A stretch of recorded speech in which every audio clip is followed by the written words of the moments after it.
Hey, I'm Lawrence, and today I'm going to talk about how I use problem statements to identify what to improve.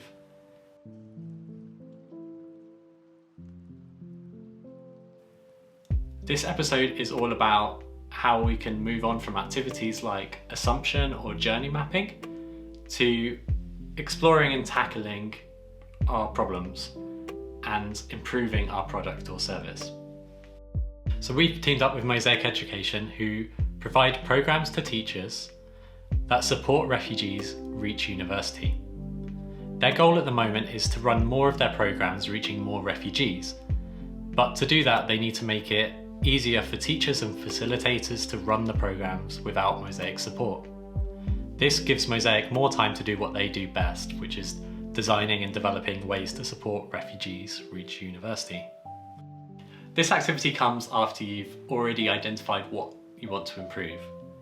In Mosaik's example, we broke into two groups. One's focusing on improving the student journey, and the other is improving the teacher journey. We looked at the user needs and pain points for the areas that we want to improve, and we reframed them as problem statements. A problem statement often starts with "how might we?" and it can be used to group many needs and assumptions and pain points together. The problem statements can be as broad as how might we restructure the content of the course for the student? Or it could be as specific as how do we more easily deliver materials to the teacher?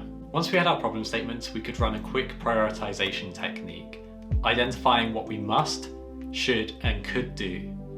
And we decided to focus just on what we must do to be able to achieve our goals.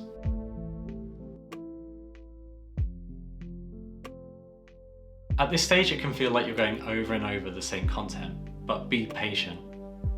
Problem statements allow us to frame our problems without specifying the solution, which helps create the space for us to be as creative as possible and come up with as many solutions as possible.